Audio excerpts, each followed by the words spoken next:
ආයිබෝවන් යථාර්ථවාදීව ලෝකයේ දෙස බලන්නට සත්‍ය සිදුවීම් සම්පීඩනයක පුවත් දිගහැරුම ශ්‍රද්ධා රූපවාහිනී 6:30 ප්‍රධාන ප්‍රවෘත්ති ප්‍රකාශය සමගින් මම ලකිඳු නුවංග ප්‍රථමයෙන් අවධානය දවසේ තතුරගත් ප්‍රධාන ප්‍රවෘත්ති සිරස්තල වෙත.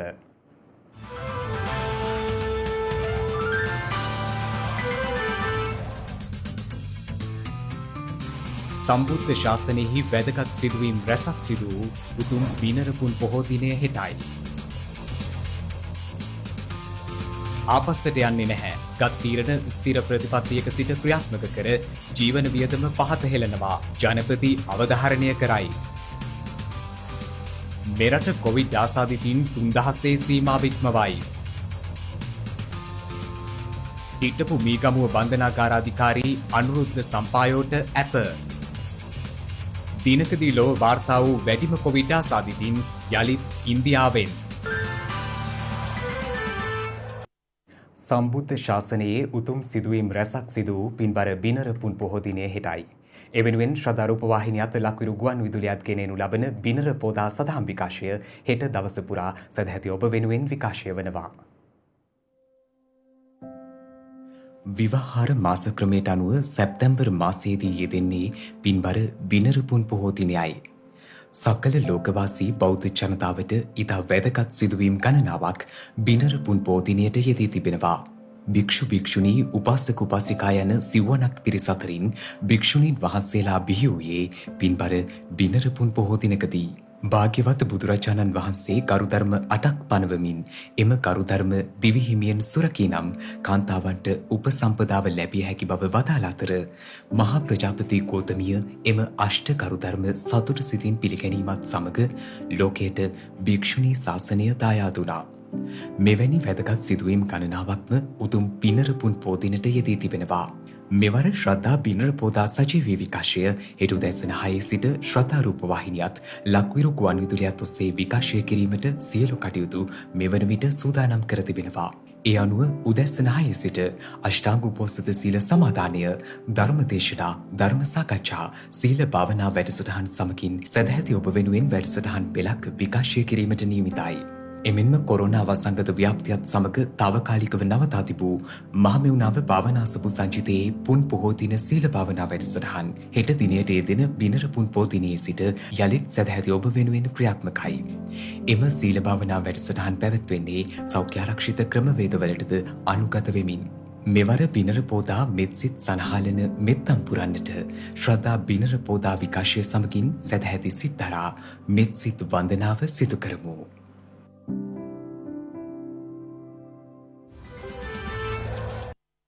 ස්ථිර ප්‍රතිපත්තියක සිට ගත් තීරණ ක්‍රියාත්මක කර ජීවන වියදම පහත හෙළන බව ජනාධිපති ගෝඨාභය රාජපක්ෂ මහතා පවසනවා. අද දහවල් ජනාධිපති කාර්යාලයේ පැවති ජීවන වියදම් පිළිබඳ අමාත්‍ය මණ්ඩල අනුකාරක සභාවේ රැස්වීමේදී ජනාධිපතිවරයා මේ බව සඳහන් කළේ.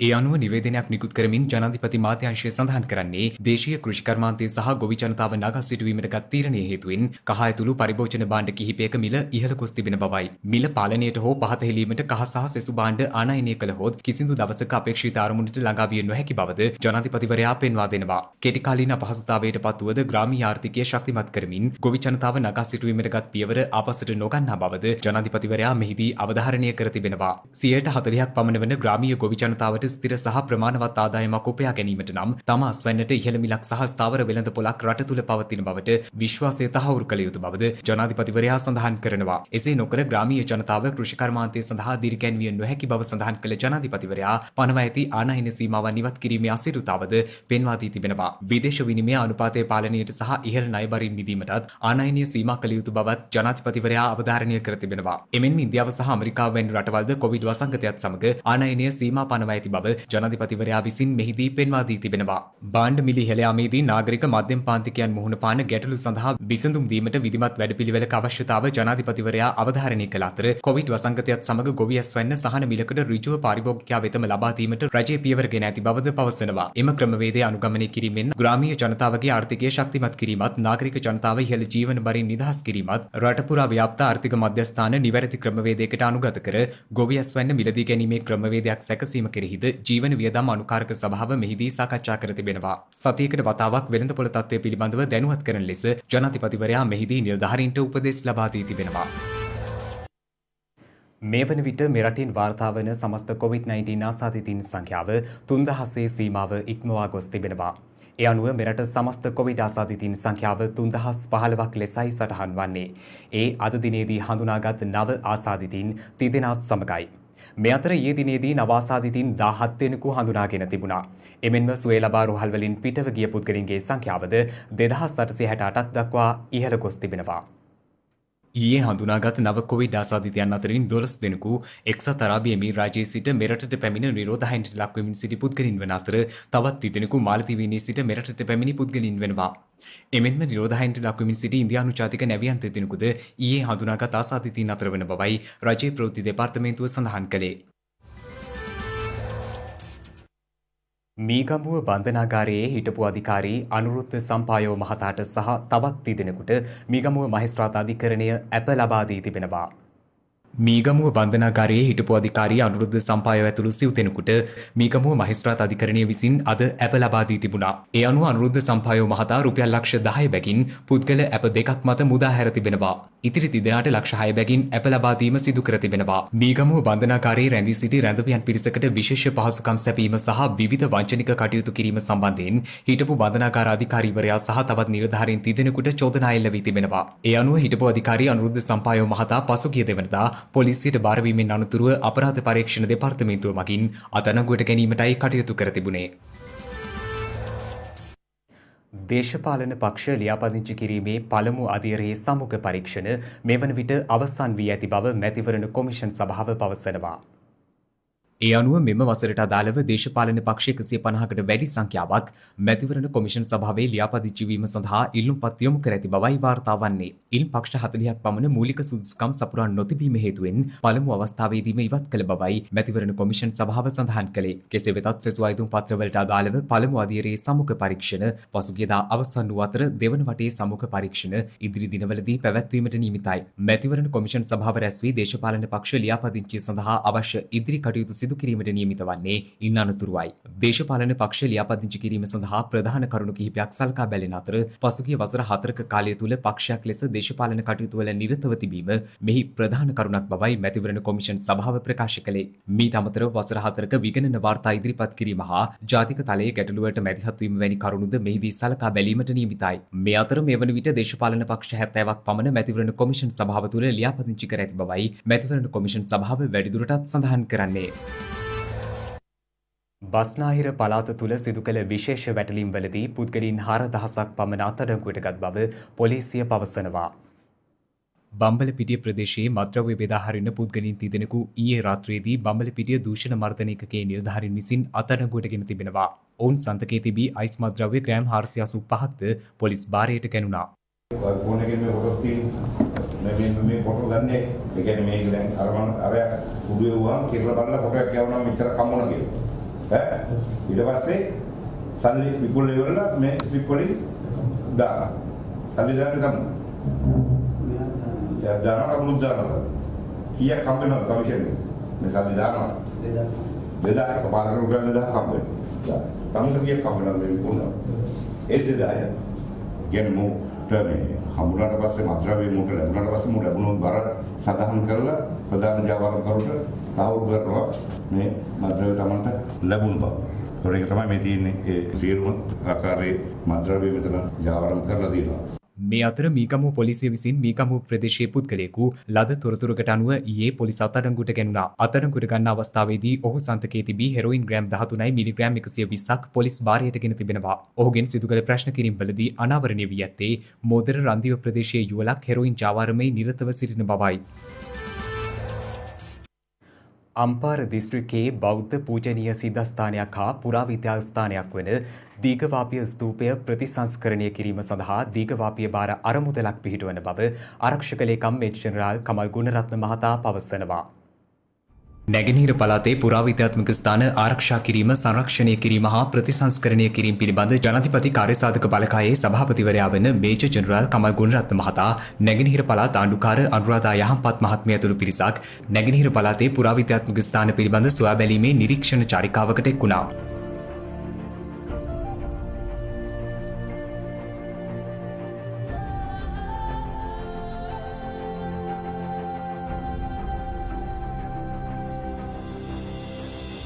මේ රටේ පමණක් නෙවෙයි විදේශ රටවල ඉන්න බෞද්ධයින්ට බොහොම වැදගත් ස්ථානයක් තමයි මේක දීඝවාපී පුණ්‍ය භූමිය. ඉතින් පසුගිය කාලේ බොහොම අසාධාරණයට ඒ වගේම අව탁සේරුවට ලක්වෙච්ච ස්ථානයක් තමයි දීඝවාපී භූමිය කියලා කියන්නේ.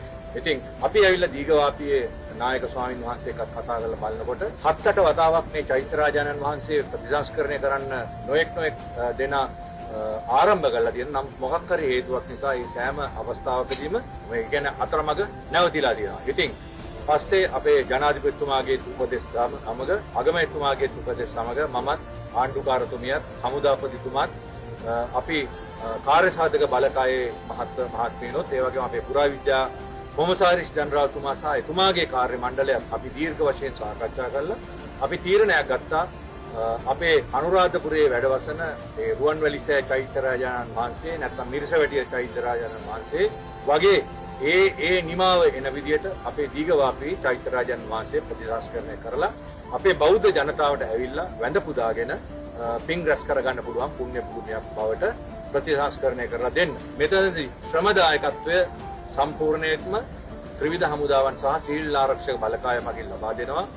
නැනදායකත්වය සහ ශිල්පීය දැනුම ලබා දෙනවා පුරාවිද්‍යාඥයින් සහ පුරාවිද්‍යා දෙපාර්තමේන්තුවේ නිලධාරී මහත්වරුන්. ඉතින් ඒ අයගේ උපදෙස් අනුව අපි බලාපොරොත්තු වෙනවා වසර 2-3 අතර කාලයකදී මේ දීඝවාපී චෛත්‍යරාජන් වහන්සේ ප්‍රතිසංස්කරණය කළා නිම කරලා අපේ බෞද්ධ ජනතාවට වැඳුම් පිදුම් කරන්න ලංකාවේ තියෙන සුදුසුම ස්ථාන වලින් එකක් බවට පත් කරන්න. අපි බලාපොරොත්තු වෙනවා දීඝවාපී බාරකාර අරමුදලක් ඊටවල ඒකට අවශ්‍ය වැඩ කටයුතු සම්පූර්ණයෙන් කෙරීගෙන යනවා. හොඳ විනිවිදභාවයක් ඇතුව ඒ අරමුදලට අපේ රටේ බෞද්ධ ජනතාවගෙන් සහ දානපතීන්ගෙන් ආධාර අරගෙන හමුදාවල සහ සිවිල් ආරක්ෂක බලකායේ ශ්‍රමය යොදාගෙන මේ චෛත්‍යරාජානන් වහන්සේ හදලා නිම කරයි.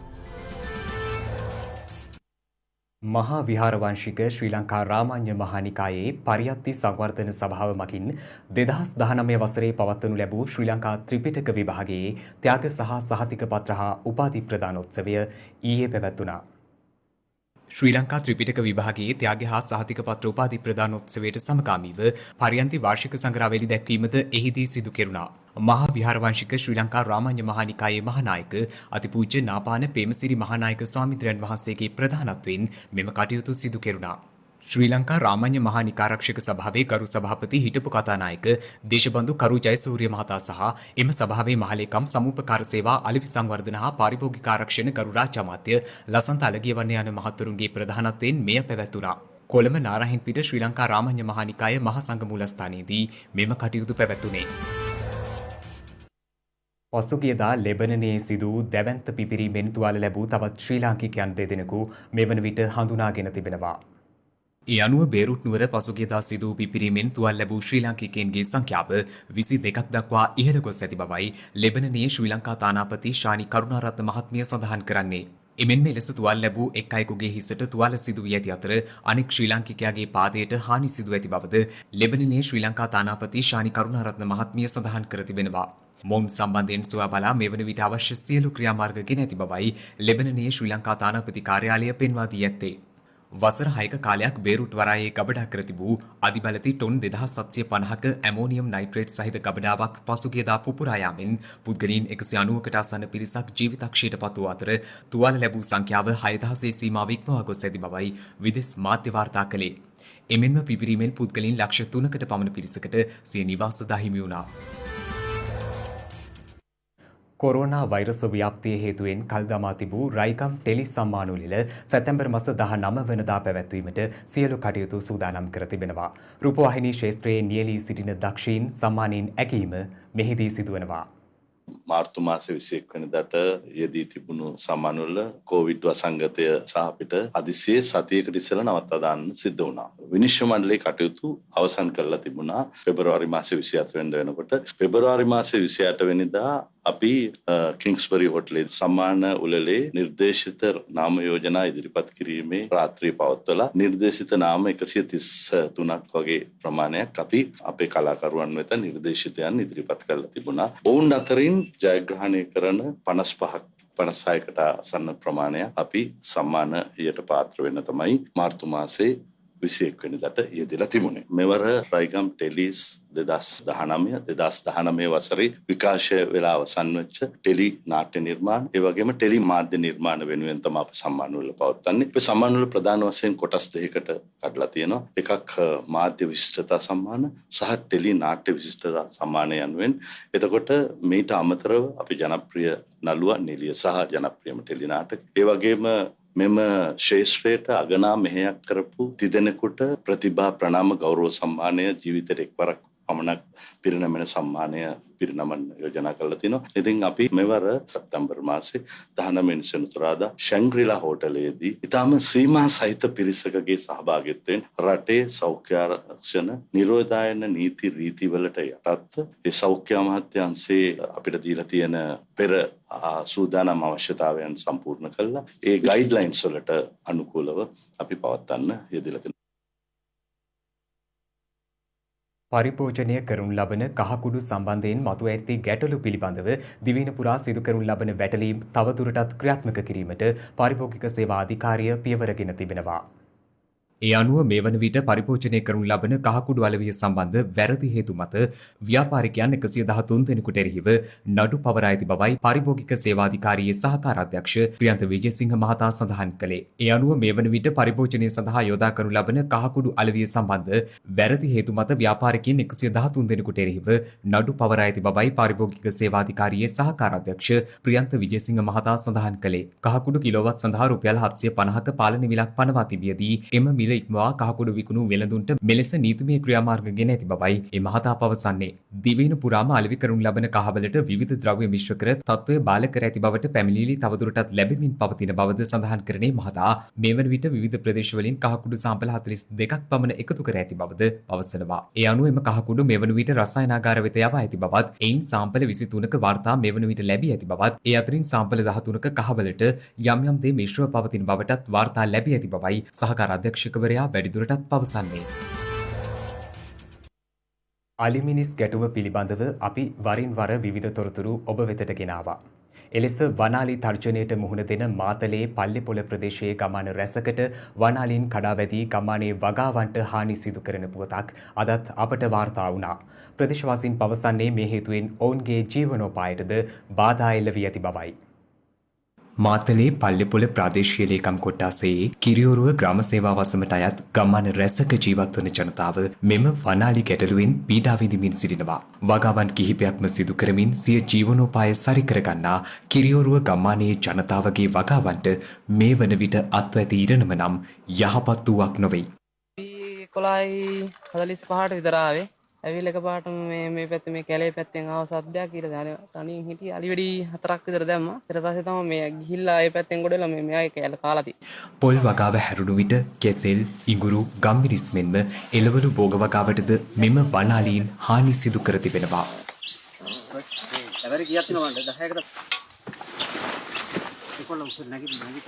වනාලීන් කඩාවැදීමෙන් පොල්ගස් දහසකට අධික ප්‍රමාණයක් දින 3ක් ඇතුළත විනාශ කොට අනෙකුත් භෝගවගාවන් රැසක්ද වනාලීන් විසින් විනාශ කර තිබෙනු දක්නට ලැබෙනවා.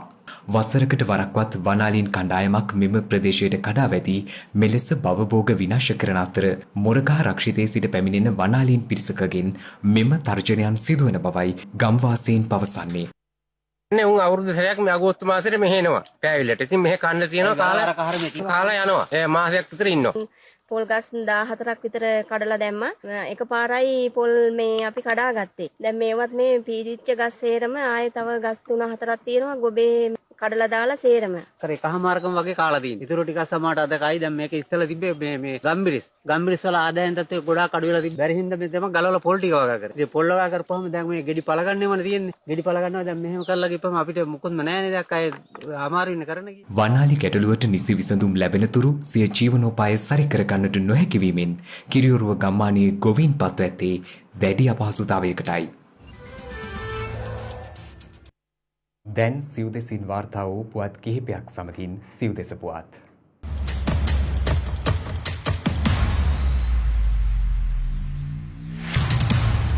මෙරට වෙළඳ පොලේ වාහන මිල ගණන් අසීමිත ලෙස ඉහළ ගොස් ඇති බව සමස්ත ලංකා වාහන ආනයනකරුවන්ගේ සංගමය පවසනවා. එහි සභාපති ඉන්දික සම්පත් මෙරෙන්ජිගේ මහතා පැවසුවේ වෙළඳ පොලේ වාහන හිඟවීම එලෙස වාහන මිල ගණන් ඉහළ යාමට හේතු වී ඇති බවයි. බඹර ප්‍රහාරයක් හේතුවෙන් හැටන් කොටගල යුනිෆීල්ඩ් තේවත්තේ වැලිටන් කොටසේ දෛනික වැඩ කටයුතු නතර කිරීමට වතුපාලන අධිකාරිය පියවරගෙන තිබෙනවා. එම වතුයායේ තේ කර්මාන්ත ශාලාවට ඉහළින් නුග ගසක බැඳ තිබූ විශාල බඹර කූඩුවක බඹරුන් එකවර ඇවිස්සී තේවත්තේ දෛනික වැඩ කටයුතු වලට යමින් සිටි වතුකම්කරුවන් පිරිසකට සහ එම වතුයායට පිවිසෙන මාර්ගයේ ගමන්ගත් වාහනවල මගින්ටද මෙම බඹර ප්‍රහාරය එල්ල වී තිබෙනවා. බඹර ප්‍රහාරයෙන් තුවාල ලැබූ වතුකම්කරුවන් දෙදෙනෙක් කොටගල ප්‍රාදේශීය රෝහල වෙත ඇතුළත් කර ඇති අතර ඉන් එක් වතුකම්කරුවෙකුගේ තත්ත්වය බරපතල බවයි කොටකල රෝහලේ වෛද්‍යවරයෙකු සඳහන් කළේ.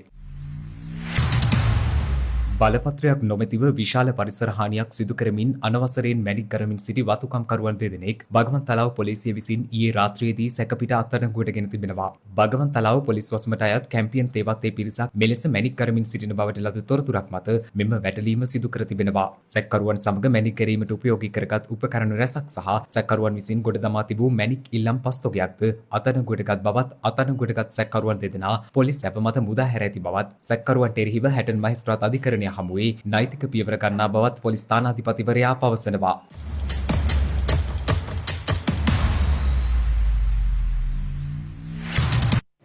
දැන් අවධානය විදෙස් පුවත් වෙත. ලොව මේ දක්වා වාර්තා වූ වැඩිම කොවිඩ් ආසාදිත සංඛ්‍යාව ඉක්මවා යමින් යළිත් වරක් ගත වූ පැය 24 තුළද දිනකදී ලොව වැඩිම කොවිඩ් ආසාදිතින් ඉන්දියාවෙන් වාර්තා වුණා. ඒ අඛණ්ඩව දෙවන දිනටයි. මේ අතර ඇෆ්ගනිස්තානයට බලපා ඇති හදිසි ගංවතුර තත්ත්වය හේතුවෙන් මියගිය පුද්ගලයන් සංඛ්‍යාව 160 දෙනෙකු දක්වා ඉහළ ගොස් ඇති බවයි විදෙස් මාධ්‍ය වාර්තා කරන්නේ. පසුගිය බදාදා දිනේ පළමු වරට ගංවතුර තත්ත්වය හටගෙන ඇති අතර පසුගිය දින දෙක තුළ එය උපරිම මට්ටමකට පැමිණ ඇති බව විදෙස් මාධ්‍ය වාර්තා සඳහන් කරනවා. ඒ අනුව ඇෆ්ගනිස්තානයේ ආපදා කළමනාකරණ අමාත්‍යාංශය ප්‍රකාශ කර ඇත්තේ ඇෆ්ගනිස්තානයේ පළාත් 13කට මේ වන විට මෙම හදිසි ආපදා තත්ත්වය බලපා ඇති බවයි. ආපදා තත්ත්වයේ හේතුවෙන් මේ වන විට වාර්තා වූ පුද්ගල මරණ 160න් පුද්ගල මරණ 116ක්ම ඇෆ්ගනිස්තානයේ කාබුල් අගනුවරට උත්තරින් පිහිටි පර්වාන් නගරයෙන් වාර්තා වී ඇති බවයි විදෙස් මාධ්‍ය වාර්තා කරන්නේ. එමෙන්ම එරට බලධාරීන් පවසන්නේ මරණ සංඛ්‍යාව තවදුරටත් ඉහළ යා හැකි බවයි. අතුරුදන් වූ පුද්ගලයන් සොයා මේ වන විට මෙහෙයුම් කටයුතු ආරම්භ කර ඇති අතර බොහෝ පිරිසක් සුන්බුන් අතර සිරුවී ඇති බවද එරට මාධ්‍ය පෙන්වා දෙනවා. පසුගිය සතියක කාලයක් තුළ ඇති වූ මෙම හදිසි ගංවතුර තත්ත්වයේ හේතුවෙන් ග්‍රාමීය ගොවි ගම්මානවල පිහිටි නිවාස 2000ක් පමණ විනාශයට පත්ව ඇති බවයි එරට ආපදා කළමනාකරණ අමාත්‍යාංශය පෙන්වා දී ඇත්තේ. මේ අතර ගෝලීය කොවිඩ් වසංගතය ආරම්භ වීමෙන් පසු ලොව මෙතෙක් දිනකදී වාර්තා වූ වැඩිම කොවිඩ් ආසාදිතින් සංඛ්‍යාව ඉන්දියාවෙන් වාර්තා වූයේ පසුගිය 30 වනදායි. කෙසේ වෙතත් එම ආසාදිත සංඛ්‍යාව ඉක්මවා යමින් යළිත් වරක් ගත වූ පැය 24 තුළද දිනකදී ලොව වැඩිම කොවිඩ් ආසාදිතින් ඉන්දියාවෙන්ම වාර්තා වුණා. ඒ ගත වූ පැය 24 තුළ එරටින් නව කොරෝනා වෛරස් ආසාදිතින් 79457ක් වාර්තා වීමත් සමගයි. ලොව ජනගහනයෙන් දෙවනි රට වන ඉන්දියාව මේ වන විට කොරෝනා වෛරස් මුළු ආසාදිත සංඛ්‍යාව අතරින් දෙවනි වන්නේ ඇමරිකා එක්සත් ජනපදයට සහ බ්‍රසීලයට පමණයි. එහෙත් ඉන්දියාවේ දෛනික ආසාදිත සංඛ්‍යාව පසුගිය සති දෙක පුරාම ලොව ඉහළම නව ආසාදිත සංඛ්‍යාව සලකුණු කළා. එරට මුළු ආසාදිත සංඛ්‍යාව මේ වන විට 36,21,245ක් දක්වා ඉහළ ගොස් ඇති අතර ගත වූ පැය 24 තුළ වාර්තා වූ කොරෝනා මරණ 960ත් සමග එරට සමස්ත කොරෝනා මරණ සංඛ්‍යාව 64,617ක් දක්වා ඉහළ ගොස් තිබෙනවා. මේ අතර කොරෝනා වසංගතයත් සමග වසා දමා තිබූ ඉන්දියාවේ තමිල්නාඩු ප්‍රාන්තය ලබන මාස 30 වනදා දක්වා තවත් මාසයක කාල සීමාවක් වසා තැබීමට එරට රජය තීරණය කර තිබෙනවා. කෙසේ වෙතත් අන්තර් ප්‍රාන්ත බස් රථ හෙට සිටත් දුම්රිය ගමන් ලබන මාස 7 වනදා සිටත් යළි ආරම්භ කිරීමට තීරණය කර ඇති බවයි ඉන්දිය මාධ්‍ය වාර්තා සඳහන් කළේ. එමෙන්ම හෝටල් නිවාඩු නිකේතන සාපු සංකීර්ණ හා ආගමික ස්ථානද හෙට සිට යළි විවෘත කෙරෙනු ඇති බවද එම මාධ්‍ය වාර්තා පෙන්වා දෙනවා. මේ අතර නවසීලන්තයේ විශාලතම නගරය වන ඔක්ලන්ඩ්හි පාසල් සහ ව්‍යාපාරික ස්ථාන අද සිට යළි විවෘත කර තිබෙනවා. කෙසේ වෙතත් කොරෝනා වෛරස් ව්‍යාප්තිය පාලනය කිරීම සඳහා පොදු ප්‍රවාහන සේවාවන්හි මුඛ ආවරණ පැළඳීම අනිවාර්ය කර ඇති බවයි විදේශ වාර්තා සඳහන් කළේ. නවසීලන්තයෙන් මේ වන විට කොවිඩ් ආසාදිතයින් 1738ක් වාර්තා වන අතර වාර්තා වන මුළු මරණ සංඛ්‍යාව 22ක්.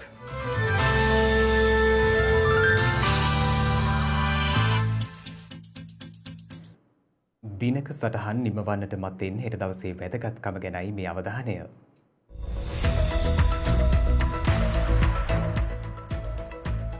හෙට සැප්තැම්බර් 1 වනදා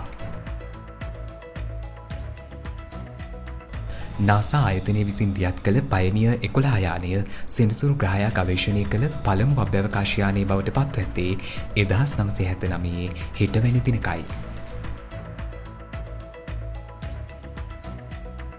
ලොව ප්‍රථම කාන්තා දුරකථන ක්‍රියාකරු බවට ඇමරිකානු ජාතික එමා නට් පත්ව ඇත්තේ 1878 සැප්තැම්බර් 1 වන දිනයි. ඇය එක්සත් ජනපදයේ බොස්ටන්හි එඩ්වින් හෝම්ස් දුරකථන ඩිස්පැච් සමාගමේ සේවය කිරීමේදී පළමුවරට දුරකථනය භාවිතා කර ඇත්තේ. මිනිස් ජීවිත මිලියන 55ක් පමණ විනාශයට පත් කළ දෙවන ලෝක යුද්ධය ආරම්භ කර ඇත්තේ 1939 සැප්තැම්බර් මාස 1 වන දිනයි. ජර්මනිය පෝලන්තය ආක්‍රමණය කිරීමත් සමග ඇරඹි ගෝලීයව පැවති එම යුද්ධය 1939 සිට 1945 දක්වා පැවත තිබෙනවා.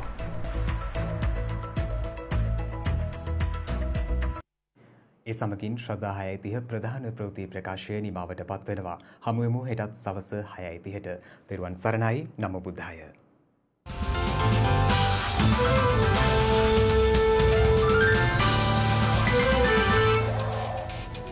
මෙවැනි වැදගත් පුවත් නැරඹීම සඳහා ශ්‍රද්ධා TV News YouTube channel එක subscribe කර සීනුව සලකුණු වන්න.